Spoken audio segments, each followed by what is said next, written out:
Collecting noun, त्याच्यानंतर material noun, अजून एक अब्स्ट्रॅक्ट नाउन. त्याच्यामध्ये उदाहरणं सुद्धा पाहिले आपण की कोणत्या टेन्स मध्ये कोणत्या नाउन मध्ये कोणते उदाहरण आहे, त्या कोणत्या नाउनला आपण कोणत्या वर्गामध्ये मोडतो ते सगळं आपण पाहिलं. त्याच्यानंतर प्रोनाउन पाहिले. प्रोनाउन किती पूर्ण 7, बरोबर नाही? 7 प्रोनाउन आहे. कोणकोणते? आय, वी, यू, दे आणि ही, शी, इट. समजलं? ते प्रोनाउन बी आपण डिटेल मध्ये पाहिले. त्याच्यानंतर आपण ऍडजेक्टिव्ह पाहिलं. ऍडजेक्टिव्ह कशासाठी वापरत्या, बरोबर आहे की नाही? त्याच्यानंतर आपण वर्ब पाहिलं. सगळ्यात महत्वाचा जो वाक्य कंप्लीट करत असतो तो शब्द त्याला आपण काय म्हणतो? वर्ब म्हणतो. त्याच्या डेफिनेशन मी तुम्हाला लिहून दिल्या की the name of anything it is called as noun, बरोबर नाही? कशाचं नाव म्हणलं तर काय येतं? नाउन येतं. मग the name of person, place, animal, bird हे सगळं फिलिंग्स ही अशी त्याची काय डेफिनेशन आहे. त्याच्यानंतर pronoun, the word which is used instead of noun it is called as pronoun. जो शब्द नामाच्या ऐवजी वापरतात त्याला काय म्हणत्या? सर्वनाम म्हणत्या. आणि त्याच्यानंतर the word which is tells more information or special information about noun or pronoun it is called as adjective. जो शब्द नामाबद्दल सर्वनामाबद्दल विशेष माहिती सांगतो किंवा जास्तीची माहिती सांगतो त्याला काय म्हणत्या? ऍडजेक्टिव्ह म्हणते. आणि त्याच्यानंतर जे महत्वाचं आहे आपलं verb, the word which completes the sentence it is called as verb. जो शब्द वाक्य पूर्ण करतो त्याला काय म्हणत्या? क्रियापद म्हणते. या 4 गोष्टी आपण बेसिकच्या लेक्चर मध्ये आपण पाहिल्या त्या. आता आपण टेन्स सुरू करणार आहे. टेन्स म्हणजे काय? काळ. एकदम सोपं. जसं मराठी ग्रामर मध्ये तसंच इंग्रजी ग्रामर मध्ये काळ. तसंच आपल्याला इंग्रजी ग्रामर मधले काळ शिकण्यात टाइप्स ऑफ टेन्सेस. किती आहे टाइप्स ऑफ टेन्सेस? 12. 3 महत्वाचे आहे आणि पूर्ण टोटल किती आहे? 12 आहे. किती आहे? 12 आहे. आणि 3 महत्वाचे जसे आपल्या मराठीमध्ये असत्या तसेच इंग्रजीमध्ये 3 कसे महत्वाचे टेन्सेस आहे काळे. ते कोणकोणते?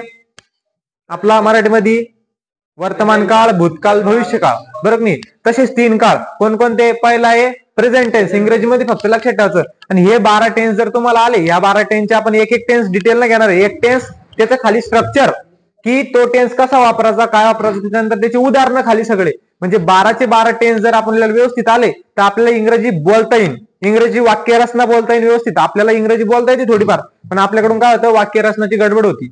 म्हणजे वाक्य बोलता बोलता काय होतं? आपण वर्ब पहिले युज करतो, त्याच्यानंतर सब्जेक्ट नंतर जे युज करणे लगेच कोणतं हेल्पिंग वर्ब लागणार आहे, हेल्पिंग वर्ब लागणार आहे का टू बी चे रूप लागणार आहे, काय लागणार आहे ते लगेच आपल्याला वापरता येत नाही. मग ते आपल्याला कुठून शिकन? आपण कुठून कळत? टेन्स मधून. ज्यावेळेस आपण टेन्स शिकू, टेन्स शिकल्यानंतर आपल्याला कळन की वाक्याची रचना कशी करणे, वाक्य बरोबर कसं बोलणं, व्यवस्थित रचनेनं कसं बोलणं, आणि कोणत्या क्रियेमध्ये जर तुम्हाला बोलणं असलं, जर तुम्हाला भूतकाळात बोलणं आहे, भूतकाळात ती क्रिया जर चालू आहे तर मग तुम्ही कशी बोलशान, कशी रचना बनवशान, कसं वाक्य बनवशान, हे सगळं आपल्याला कशामधून शिकणे? टेन्स मधून शिकणे. म्हणून टेन्स लय महत्वाचा चॅप्टर आहे इंग्रजी बोलण्यासाठी आणि इंग्रजी ग्रामर साठी सुद्धा. इंग्रजी ग्रामर वरती बी टेन्स वर भरपूर प्रश्न येतात. स्पॉटिंग द इररचे, ही इरर चेक करा. मग तुम्हाला काय होईल? प्रिपोजिशन जे असलं त्याच्यामध्ये त्याच्यावर बेस्ट इरर राहील. किंवा त्याच्यानंतर आपलं 2 नंबरला हेल्पिंग वर्ब लागत असतं सब्जेक्ट नंतर, बरोबर की नाही? मग तिथे तुम्हाला काहीतरी वाज वापरणं असलं तर वाचच्या जागी वेअर देल राहील, असं काहीतरी तुम्हाला स्पॉटिंग इरर देल राहील, त्याच्यामध्ये ते शोधायचं सांगेल राहील. त्याच्यामुळे टेन्स हा महत्वाचा. याला बेस म्हणत असतं इंग्रजीचा. टेन्सला काय म्हणतात? बेस. त्याच्यामुळे आपल्याला टेन्स एकदम डिटेलमध्ये पाहणे, डिटेलमध्ये शिकणे एकदम सोपं आहे. एकदम सोपं आहे. तुम्हाला जर एकदा नुसतं तुम्हाला एक एक स्ट्रक्चर पाठ करणे, तुम्हाला लगेच वाक्य बनवून त्याचे हजारो लाख वाक्य बनतात एका वाक्याची. हजारो लाख एका टेन्स वरून भरपूर सारे तुम्हाला तेवढे बनवता येईल सगळे. चला पहिला टेन्स घेऊ आपण. एकदम सोपा. पहिले 3 मुख्य टेन्स आहे तेवढे मी तुम्हाला व्यवस्थित सांगतो. हे बघा, पहिला आहे बा प्रेझेंट टेन्स. प्रेझेंट टेन्स याला मराठीमध्ये काय म्हणत्या? वर्तमान काळ. दुसरा टेन्स आहे बा पास्ट टेन्स. याला मराठीत म्हणत्या भूतकाळ. आणि तिसरा आहे फ्युचर टेन्स. याला मराठीत काय म्हणत्या? भविष्यकाळ.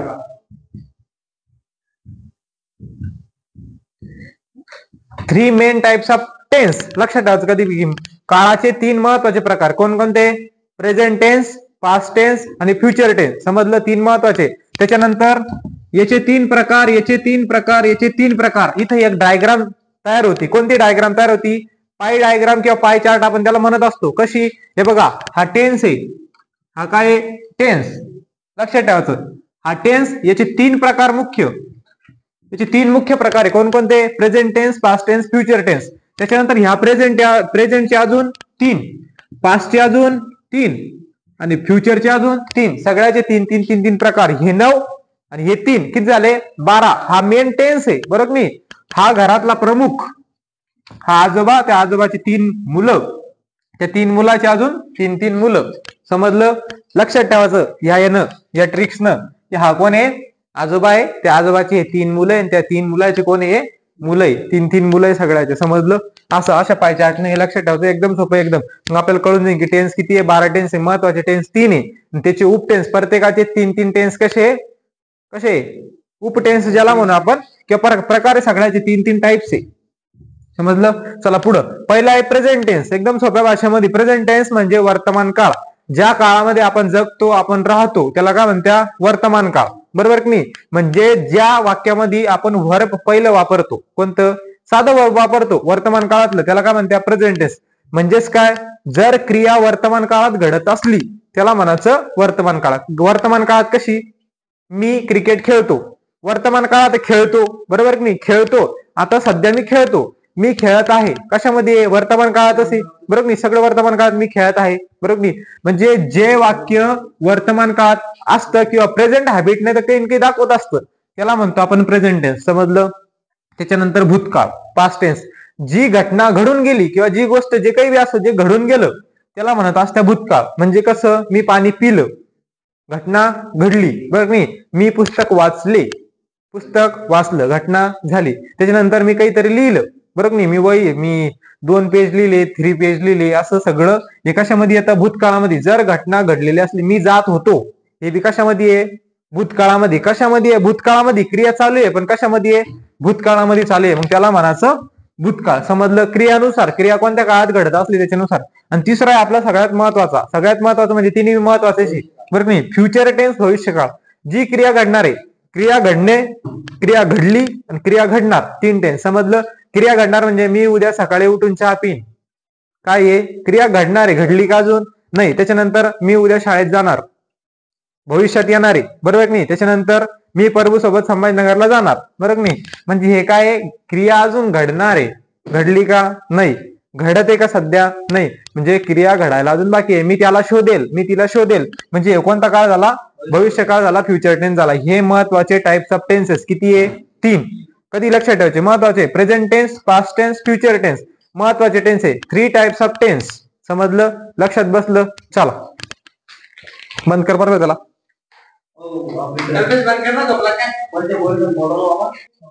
वाक्य लिहिलं आय ड्रिंक वॉटर. मी काय लिहिले? I drink water.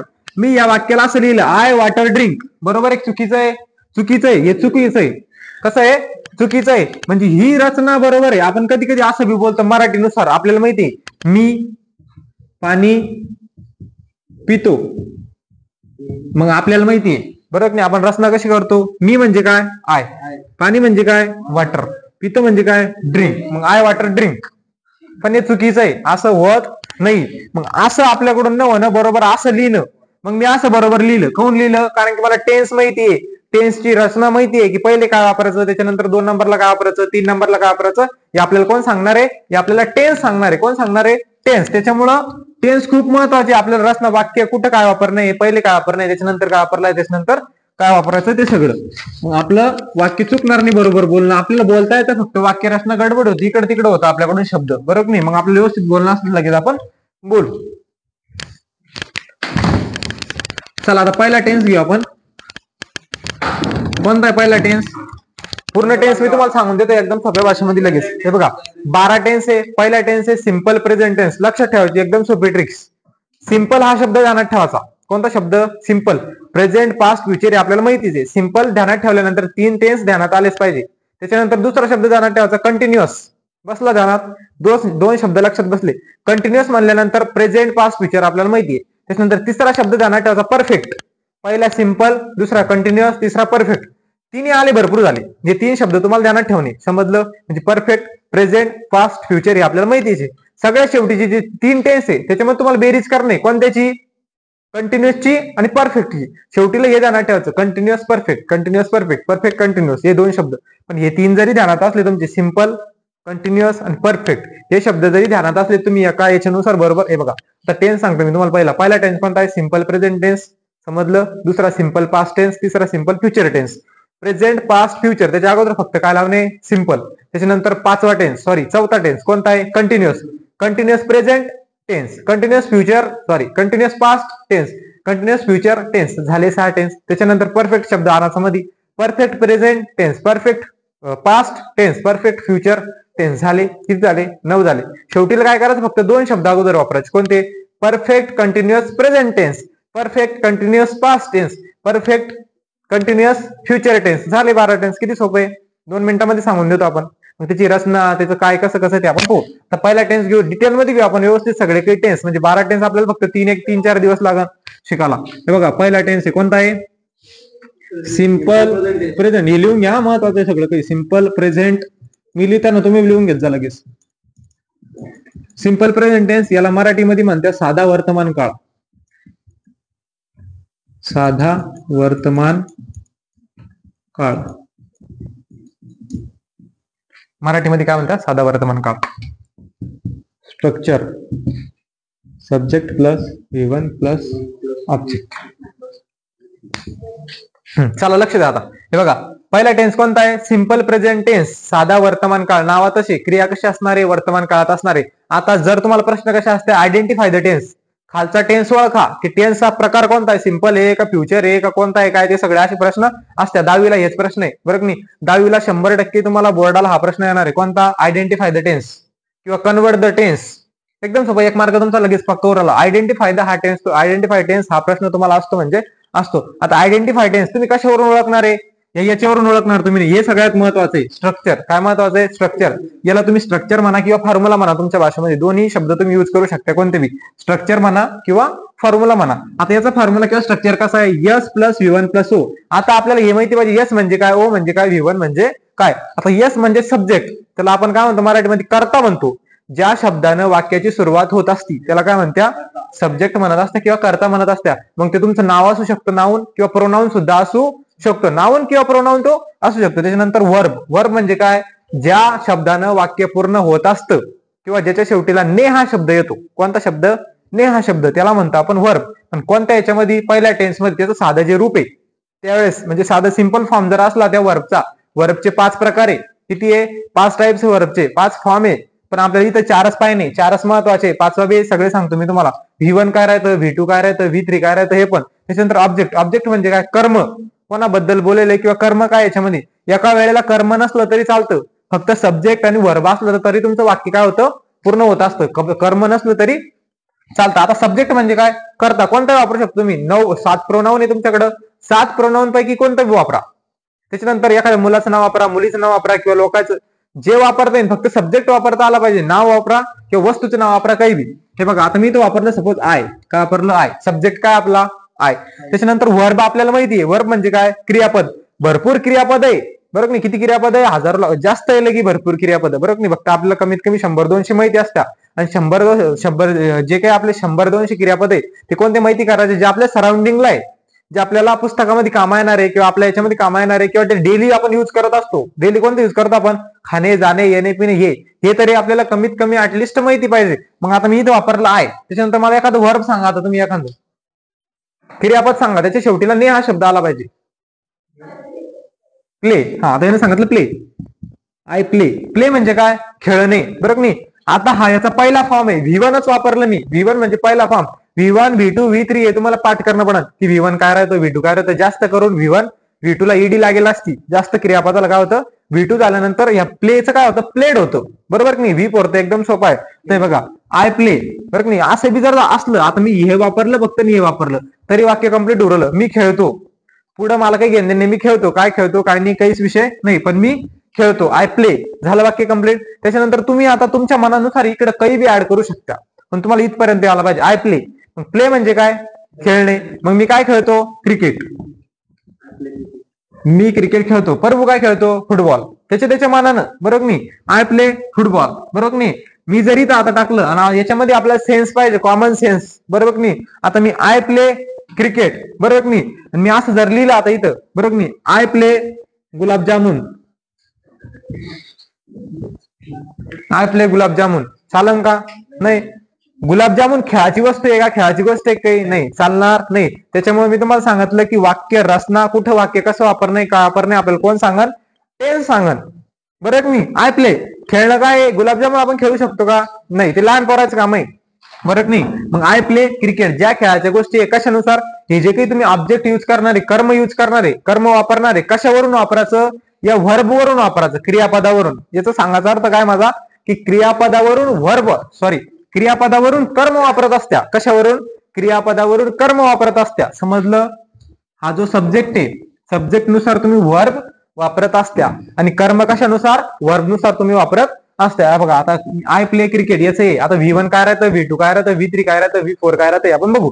बघा V1 म्हणजे काय, वर्बचं पहिलं फॉर्म जे साधं वर्ब आहे आपलं. आता साधं वर्ब कोणतं आहे, प्ले. V2 काय राहतं, याला ईडी लावून टाकायचं, फक्त प्लेड करायचं. पण प्रत्येक याला ईडी लागण असं नाही, जास्त करून याला लागते ईडी. तिसऱ्या याच्यामध्ये याचं V3 काय होतं, सेम राहतं, प्लेडच.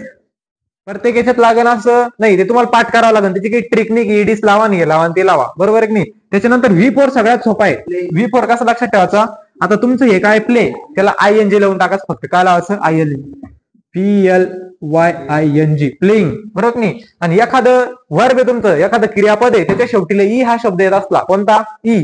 आता बघा मेक शब्द कोणता आहे, मेक. शेवटीला कोणता उरला, मेक म्हणजे काय, बनवणे. शेवटीला काय उरलं, ई. मग हा ज्यावेळेस तुम्ही ING लावणार आहे त्यावेळेस हा ई काढून टाकायचा. काय करायचा, ई काढून टाकायचा, डायरेक्ट ING लावायचं. मेकिंग, काय करायचं, मेकिंग. समजलं. एकदम सोपं आहे. असं हे 5 फॉर्म आहे. आता काही की असे त्याचे पूर्ण फॉर्म सारखेच राहत्या, 3 फॉर्म. आता बघा कट आहे, कट म्हणजे काय, कापणे. त्याचं कटेड होत नाही, आपली चुकी होती. काय, कटेड नाही होत कधीच. काय होतं, कटच राहतो. V1 cut, V2 cut, V3 cut, सगळी कट ध्यानात ठेवायचं. त्याच्यानंतर फक्त चौथ्याला काय होतं, कटिंग, ING लागत असतं. समजलं. म्हणजे काही असे वर्ब आहे ते सगळे तुम्हाला पाठच करावं लागेल. V1 काय, V2 काय, V3 काय. मग ही वाक्य तुम्हाला नाही क्रियापद पाठ झाले तर सध्या तुम्हाला वाक्य रचना बनवता गेली पाहिजे. पहिले काय वापरायचं, त्याच्यानंतर काय वापरायचं, त्याच्यानंतर काय वापरायचं. आता बघा, मी क्रिकेट खेळतो.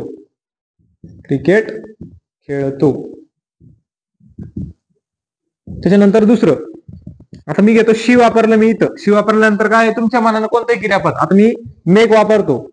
आता मला इकडे एक सांगा, ही शीट, फक्त एक लक्षात ठेवणे, इथं ई आणि ES सुद्धा येतं. व्हर्बला ई आणि ES प्रत्यय लागत असतं. कधी, ज्या वेळेस ही, शी, इट, ज्या वेळेस तुमचा करता काय असन, वाक्याचा सब्जेक्ट जर ही, शी, इट जर तुम्ही घेतला. आता मी इथं आय घेतला होता, आय घेतला म्हणून याला यस नाही लावलं मी. पण जर मी आयच्या ठिकाणी जर ही घेतलं किंवा शी घेतलं किंवा इट घेतलं तर मी काय वापरन, प्लेज, त्याला यस लावून मी काय करन, यस असं लावून त्याला मी. समजलं.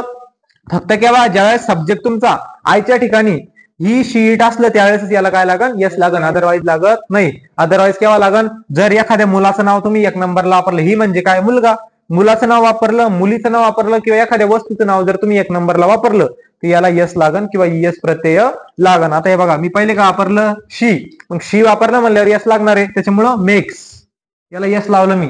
जर मी इथं आय वापरला असतं तिथे यस लागलं असतं का, नाही. फक्त ही, शी, इट जर असलं त्यावेळेस इथं काय लागतं, यस लागत असतं. मग शी मेक्स टी. साध्या वर्तमान काळातच बरं का, फक्त हे यस आणि ES कुठं लागतं, फक्त हे यस आणि ES फक्त सिंपल प्रेझेंट टेन्स मध्ये लागतं. भूतकाळात लागत नाही, भविष्य काळात लागत नाही. लक्षात ठेवायचं. फक्त एकच असा टेन्स आहे की ही, शी, इट आल्यानंतर जे काही वर्ब आहे, जे काही क्रियापद आहे त्याला यस किंवा ES प्रत्यय लागत असतं. समजलं. सफिक्स लागतो. प्रिफिक्स आणि सफिक्स याच्यावर प्रश्न असतो 10वीला. कोणता प्रश्न असतो, प्रिफिक्स सफिक्स वरती. उपसर्ग आणि प्रत्यय, बरोबर. एक शब्द दिला राहतो आणि त्याच्या अगोदर एक काहीतरी शब्द जोडा, त्याच्यानंतर एक शब्द जोडा, त्याच्यावरून वाक्य तयार करा, असा प्रश्न असतो. चला, शी मेक्स टी म्हणजे काय, ती चहा पिते नाही, बनवते. मेक्स म्हणजे काय, बनवणे. ती चहा बनवते. वाक्य बरोबर लिहिलं की नाही मी, ती चहा बनवते. का असं लिहिलं, ती बनवते चहा. उलट बोललो मी. मग मी उलट सरळ कशामुळे बोललो, याच्यामुळे मला माहिती. पहिले काय वापरणे, सब्जेक्ट, नंतर काय वापरणे, क्रियापद, नंतर काय वापरणे, ऑब्जेक्ट.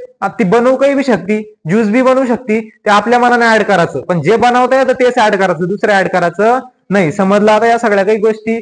शी मेक्स टी, ती चहा बनवते. कशानुसार, याच्यानुसार. शी आलं म्हणून यस वापरला, ही शीट आलं तर यस वापरायचं, नाही आलं तर वापरायचं नाही. मुलाचं नाव आलं, मुलीचं नाव आलं, वस्तूचं नाव आलं तरी यस वापरायचं, अदरवाईज वापरायचं नाही. एकदम सोपा टेन्स आहे. पहिला टेन्स कोणता, साधा वर्तमान काळ. समजला असेल तुम्हाला, बरोबर आहे. याच्यावरून तुम्ही नाव घेऊ शकता. आता मी घेतलं सीता. त्याच्यानंतर सीता आहे मुलीचं नाव म्हणून काय लागणार आहे, यस लागणार आहे. समजलं. सीता मुलीचं नाव म्हणून काय लागणार, यस. मग Sita writes, a poem. Sita writes a poem. Sita काय लिहिते? कविता लिहिते. सीता लिहित आहे नाही, इथंच चुकतं आपण. सीता लिहिते. लिहित आहे पुढच्या टेन्स मध्ये अजून. सीता कविता लिहिते. लिहित आहे आणि बीत आहे इथं काहीच येत नाही. एक ते बघा, बनवते, खेळतो, खेळते, येतात, जातात, हे सगळं. त्याच्यानंतर लिहित आहे, जात आहे, कंटिन्युअस टेन्स मध्ये, पुढच्या टेन्स मध्ये येते लगी. समजलं? फक्त या टेन्स मध्ये एवढं लक्षात ठेवणे तुम्हाला. साधा वर्तमान काळ, साधा वर्तमान काळात आपण हे वापरत असतो. Sita makes T. आता कशाला काय लागतं ह्या वर्तमान काळामध्ये ते मी तुम्हाला नंतर उद्याच्या लेक्चर मध्ये देऊन. याचा जो टेन्स आहे आपला उद्या बी चालन थोडाफार 10-5 मिनिटं. त्याच्यानंतर लगेच दुसरा टेन्स घेऊ. हे टेन्स तुम्हाला समजला असणार थोडाफार. याच्यावरून जेवढे वाक्य तुम्हाला जमले बनवणं तेवढे बनवा. जास्तीत जास्त वाक्य बनवा, जेवढे जमले तेवढे. समजलं? चला बंद करते. उद्या घेऊ आता.